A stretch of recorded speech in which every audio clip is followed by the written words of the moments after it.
I don't think anyone can go through an experience like that. And he publicly recognized it's a miracle, and it's only by Almighty God, those were his words, that he is standing there before them, that he's not supposed to be here. So that's all very good. I think all of us need to be praying very hard as Catholics for Donald Trump. I mean, can you imagine if he had a radical conversion to the one true faith, the one true church, and became a champion of the social kingship of Christ in this country? That would be world changing. We're going to be talking about the Republican National Convention, the RNC, Donald Trump, the shooting, JD Vance. There's a great article over at Catholic Family News, The Enigma of Trump and the Election 2024, CatholicFamilyNews.com. We're going to put a link to all of this in the show notes for you. But Matt Gaspers from Catholic Family News is going to be on the team. Let's talk about the RNC. And don't forget, coming up next month is the big event in Niagara Falls. It's going to be huge. I want you to be there. Candace Owens, Bishop Strickland, Father Mateg, Mother Miriam, Jim Havens, myself, and the team. Even Raymond DeRorio is coming, and we want you to come too. Go to thestationofthecross.com for the details. By the way, my name is Joe McLean. I host a radio program called A Catholic Take, where we look at the world through a Catholic lens.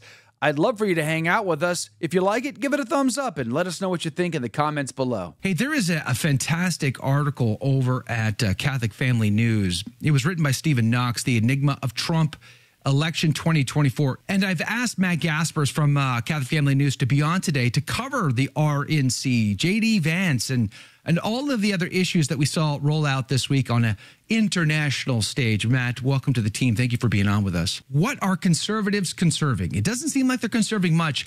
And you shared something on your profile from Vivek Ramaswamy that caught my attention, and I think summarizes what my concerns are here. He says, here's a reality check.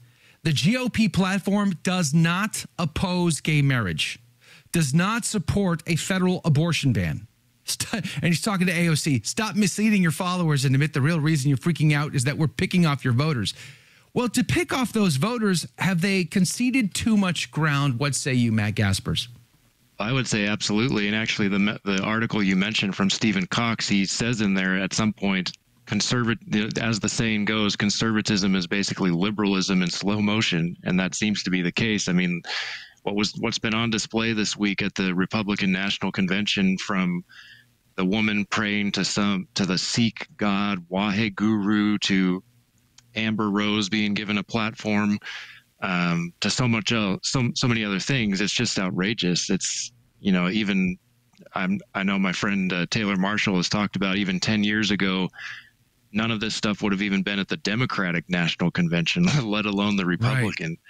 So I don't know what's going on. And as he's also mentioned, they're totally alienating their base, which is conservative Christians who want those, who want the Republican Party to stand strong on those moral issues for marriage, life, family, all that stuff. So I don't know what their problem is or what the rationale is on the part of the leadership, but they're making the tent way too big. Very, very big. Now, there was some Catholic representation. We had a bishop say an opening prayer, and then I think yesterday, wasn't there the St. Michael prayer said from someone? So there was some Catholic representation. Yes, thankfully that is true, and I have posted about that with that was Archbishop Listecki of Milwaukee who did the opening prayer. I think that was on Monday, and he did end his prayer through Jesus Christ our Lord, thankfully. But what struck me, the contrast of seeing him and the prayer through Christ our Lord, and then this woman praying in the name of some foreign false god, it really made me think of Vatican II, post-Vatican II religious pluralism and really indifferentism, which was condemned very severely by and rightly by several popes prior to the council. And it's just like, wow, this is really conciliar and post-conciliar religious, interreligious dialogue and ecumenism on display, almost like the 1986 Assisi event kind of thing going on. And apparently the woman who led that so-called prayer, Harmeet Dhilan, I think I pronounced her name right. She's higher up in the Republican Party, I think from California. She's a lawyer. She's actually done this at past conventions. I did a little research. I forget which year it was, but this was not an isolated incident. They have let her do the same kind of thing in years past as I've discovered. So I guess it has been a problem for longer than we realized. But yeah, it's crazy. I mean, and to be fair, I guess the Sikh religion claims to be monotheistic, but I did a little, looking into their beliefs as well. And it's a very strange mixture. It's got like some Hinduism mixed into it, reincarnation. It's also kind of pantheistic, where God and the universe and all of us are kind of one and the same thing. So it's very bizarre. Why would you have something like that? Again, as my friend Taylor Marshall has pointed out, there's only like 500,000 Sikhs in the entire United States, where you have a couple 100 million Christians. It just doesn't make any sense. It's like DEI, like you were talking about in your last segment. Just this week, I was listening to an interview with Neil Howe, who wrote The Fourth Turn is Here. And he basically, in his book, he goes through and he starts to look at history in terms of 5 cycles. An age of innocence that crescendos to a complete breakdown in community and society that leads to war that restarts the cycle. He believes we're on the cusp of the war that will restart the cycle. And I found it fascinating when I was going through that to look at the RNC. And, they're the supposed party that's against deep state. They're the supposed party that's against global elites. And yet, they're, as you said at the beginning of our conversation, the tent is large and everyone is welcome. They're the Novus Ordo Secularum. I found that really bizarre. How did you take it? Yeah, that's actually my screenshot. I was watching this actually at my mother-in-law's house after we had dinner there Monday night. And I just couldn't believe that they would put that image on the screen. And then you have people, and so I tweeted out, who thought that was a good idea? Right. And then I have people commenting like, well, it's on the back of the dollar bill. And yes, well, thank you. Yes, I'm aware of that. I have seen a dollar bill before. But my point is, Novus Ordo Seclorum, which is often translated a new order of the ages, that's a more literal translation. But it's become synonymous over the decades with New World Order, which is synonymous with totalitarian world government. So obviously it makes for very bad optics at the Republican National Convention, especially in light of the fact that the presidential nominee, Donald J. Trump, when he was president, said very eloquently in 2019 in front of the United Nations, quote, "The future does not belong to globalists. The future belongs to patriots. The future belongs to sovereign and independent nations who protect their citizens, respect their neighbors, and honor the differences that make each country special and unique." So why in the world would you display this globalist propaganda message on the main screen at the RNC? It's so weird. Yeah.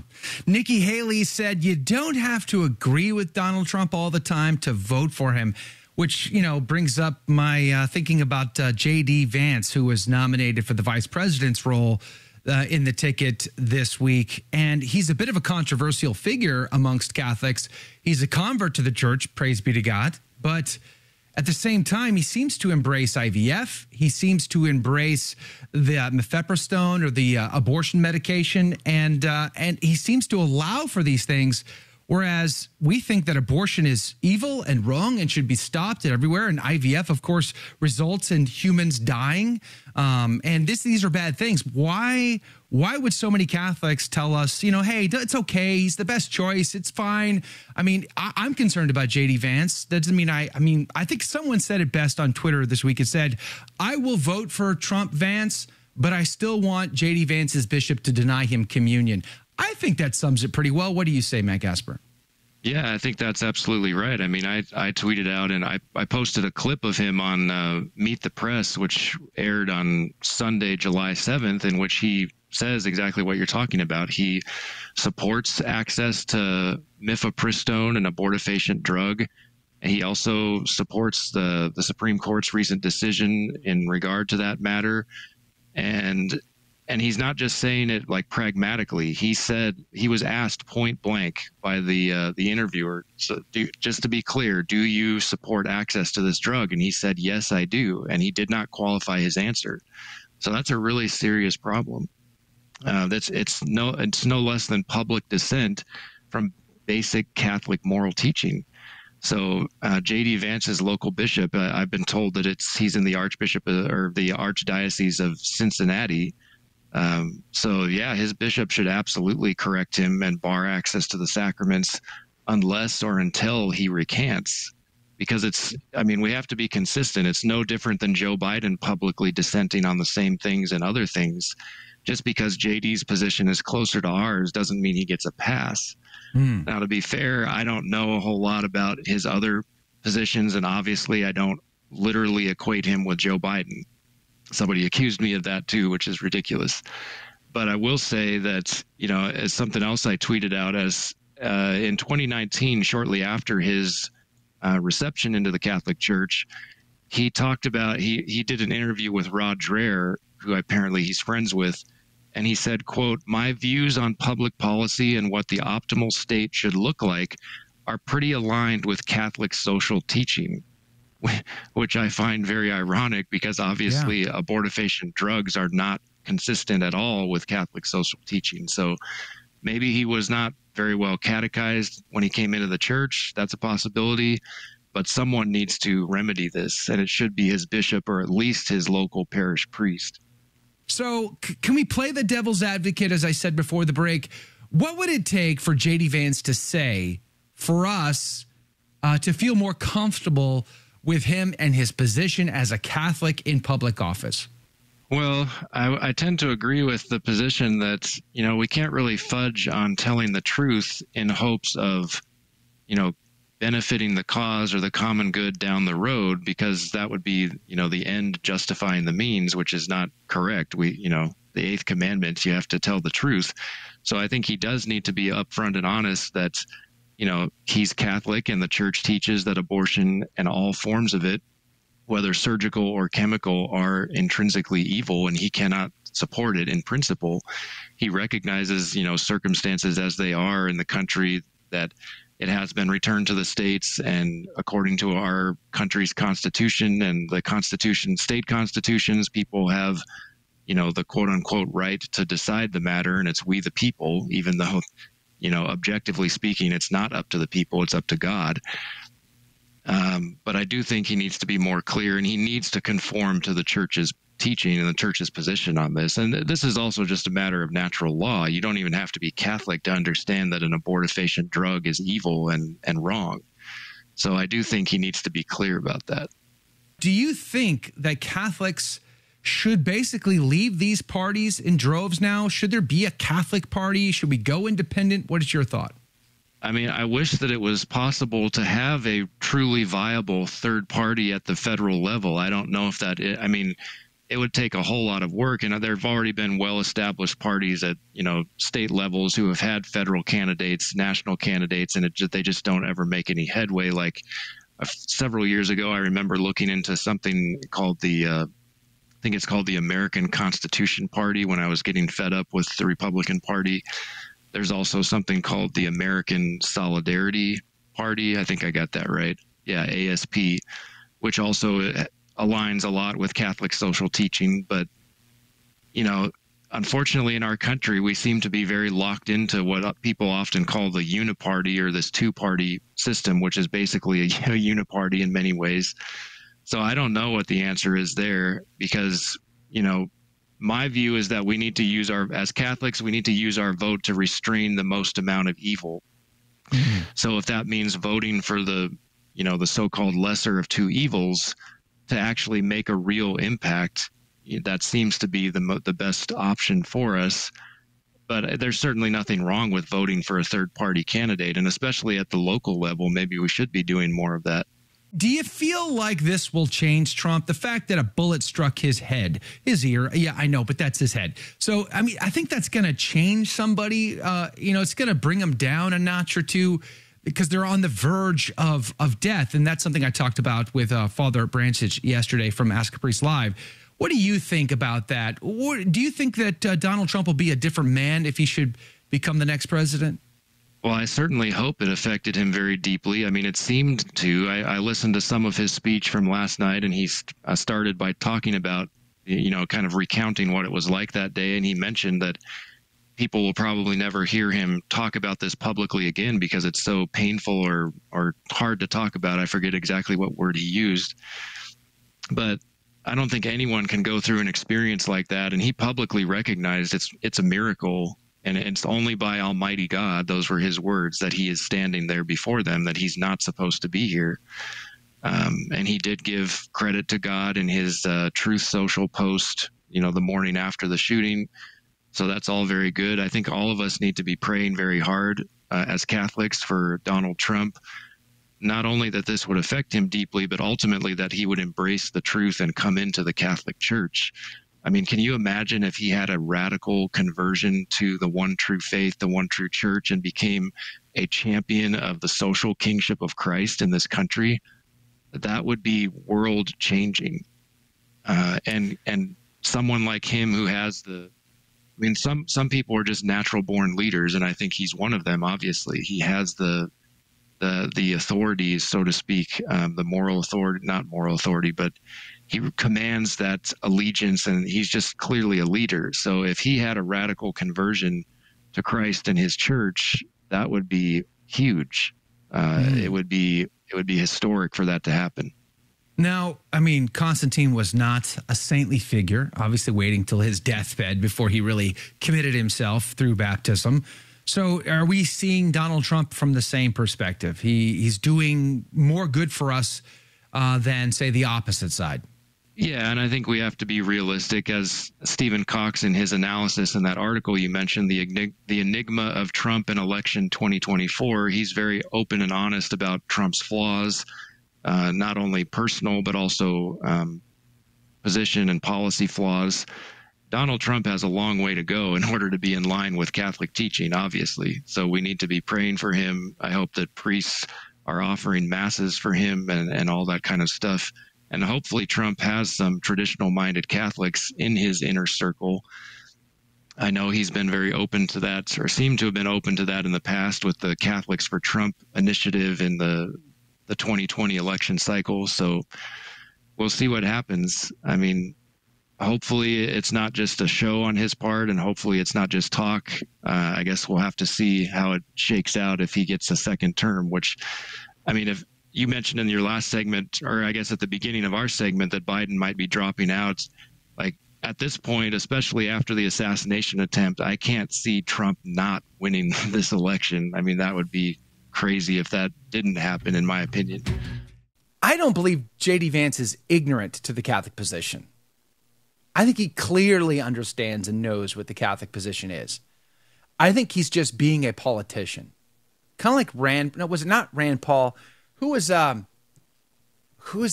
speaker, the former speaker of the House? What is his name? Why can't I? Paul Ryan? Paul, thank you. There was a Paul involved. Yeah. That's all I knew. There was Paul involved. Paul Ryan, not Rand Paul is what I was going to say. Paul Ryan. Remember when Paul Ryan was the running mate for Mitt Romney? It's like he knew. He obviously knew what the Catholic position was, but they're caught between a rock and a hard place, and they're trying to win elections. And it's the whole, we got to compromise if we're going to get anything done routine. I don't know. I guess I'm a rad trad now, so I suppose, and I guess I'm just sick of it. But go ahead. Yeah, I was just going to say, I think it not only is it a matter of them trying to win an election, but I'm sure JD has been told very clearly that you need to stay within the bounds of Trump's messaging. And Trump is clearly fine with the abortifacient drugs, as he said publicly. So for JD to publicly contradict him, I think he wouldn't be his running mate if that were the case. I'm sure he's been told very clearly, this is what's acceptable to say, and this is not what's acceptable to say, and you will not say what's unacceptable. I'm sure he's been told that very clearly. But think about what that means for JD, not Donald Trump. He's not a Catholic. To those who are given much, much is expected. And if you are Catholic and you knowingly, willfully participate in this manipulation of words to try to hold that middle ground and or make it possible for people to procure abortions, kill their children in their womb, you're culpable. I mean, there's a participation. There's an active effort there. Like, that's a very serious thing for JD Vance. I would say it's very serious for Donald Trump, but let's be honest, he's not Catholic. So, I mean, it's got a different flavor to it. So I don't know. But repeatedly. Now, I don't know how you feel about Catholic vote. I like Catholic Vote. I use their resources all the time. I would encourage everybody else to also do that. I like their resources, but I was listening to their Bloopcast the other day, and it's just typical stuff about like, oh, you Catholics that are just saying, he's not perfect. Like, get over it. I don't want to get over it. I want them to rise to the occasion and not bring the occasion down. We're not Right. We're not expecting perfection from JD Vance. We're expecting conformity to basic Catholic moral teaching, like the minimum. Right. Like we're not expecting an A plus. We're expecting a C. And right Exactly, now, JD is getting a D or an F on that right now. Yeah. Yeah, 100%. Which is why his bishop, as a matter of charity, needs to intervene. Not, people don't understand it. Withholding communion is not some sort of like vindictive punishment or something. It's supposed to be a remedial disciplinary measure to help them understand this is how serious it is. Like you are risking damnation if you continue in this way, because that's what it means to say I can't receive Holy Communion because I'm in a state of mortal sin. That means you're on your way to hell if you don't go to confession and amend your life. And someone needs to have the guts and the charity to say that to JD Vance, someone in a spiritual authority over him, whether it be his bishop or at the very least his local parish priest needs to have that conversation with him, because he is imperiling his soul at this point.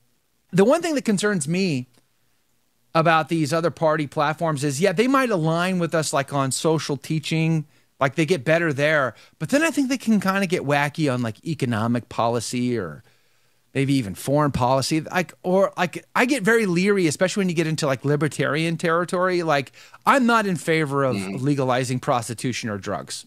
I'm just not. Okay. I'm not on that team. Right. But a lot of times they can wade into those waters. And people have to understand that Catholic social teaching involves every area of your social life. It's not just like the area of marriage and family. It includes economics. It includes all of those other things. So they may have in other words, these other parties may cover some of Catholic teaching, but it might not be like an integral holding to traditional Catholic social teaching. And if people want to learn more about that, this is a great resource right here. It's from Angelus Press, called An Introduction to Catholic Social Doctrine. And it's very small, very easy to read, but it really explains it very well. Catholic social teaching is basically the implementation of the social kingship of Jesus Christ. So everything has to conform to Christ and his law for his kingdom. So it covers every area of life. It's not limited to one particular thing. The assassination attempt, obviously, it's very significant, the date on which it happened, July 13th. Yeah, a lot of people. Which is the 107th anniversary of Our Lady's third apparition at Fatima. It's also the day that she revealed the great secret of Fatima in 3 parts, including the vision of hell, all of those prophecies for the 20th century. And what struck me about that is what Our Lady talked about with, Russia will spread her errors, but Russia will ultimately be converted. God is concerned about the geopolitics of our world. Like he has a hand in that, and he wants to be involved in that. So I think that's a hopeful sign that maybe he will use this event through the intercession of Our Lady, to bring Donald Trump to himself and to the Catholic Church. Something else very interesting in that regard that our friend Eric Sammons over at Crisis Magazine posted on Twitter.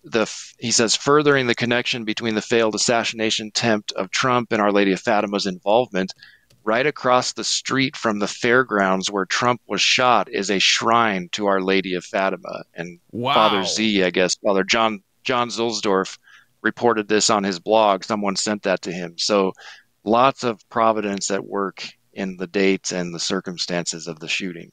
Yeah, I think we have to be very careful as well about the whole cult of personality thing. We have to be realistic about Donald Trump's flaws, that he's not some kind of messiah,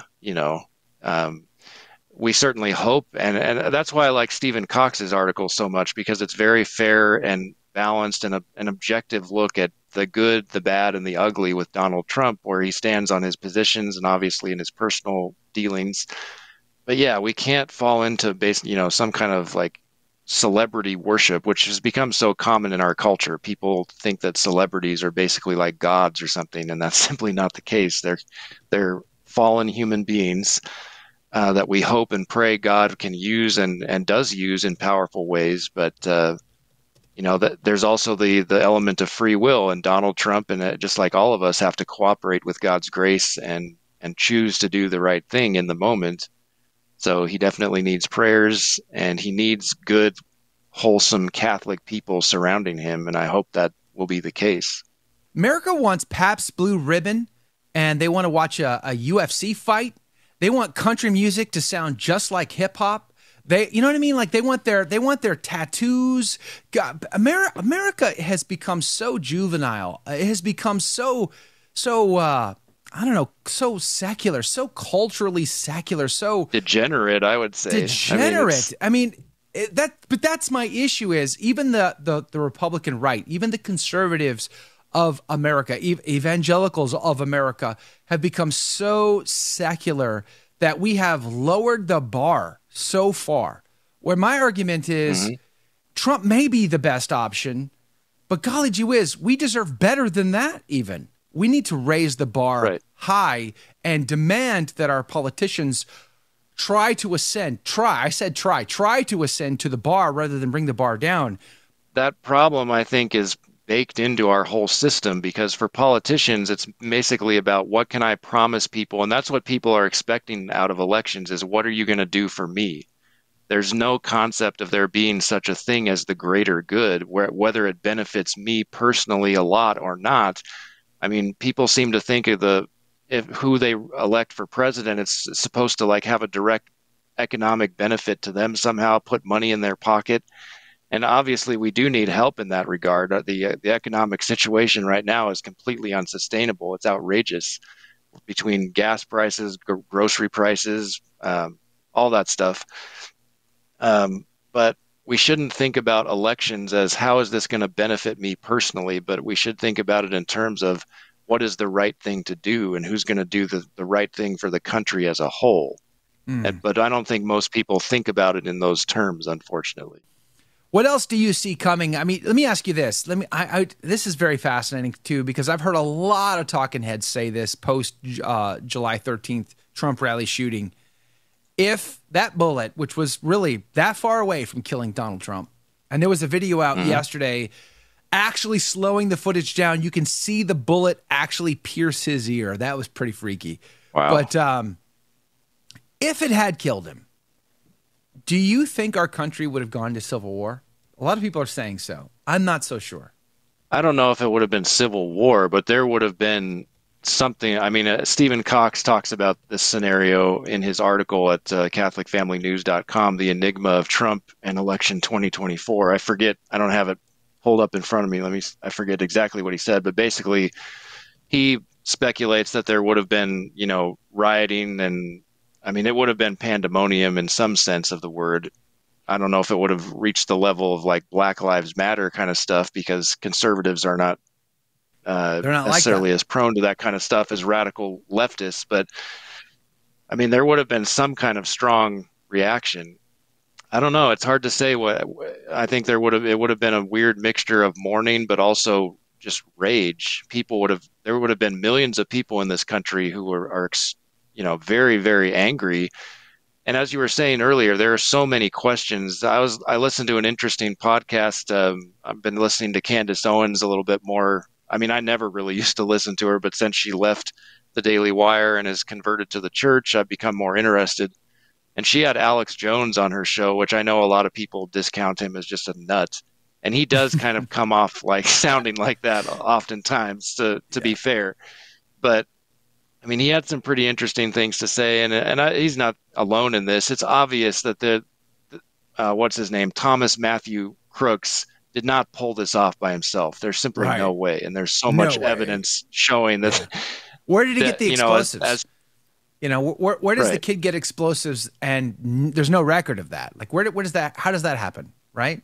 Why? How did he build a transmitter, a wireless transmitter that they found on him? Like, there'd be Google searches for that. Like, you know what I mean? Like they would discover this information somehow, some way, but there's nothing. Right. It just doesn't add up.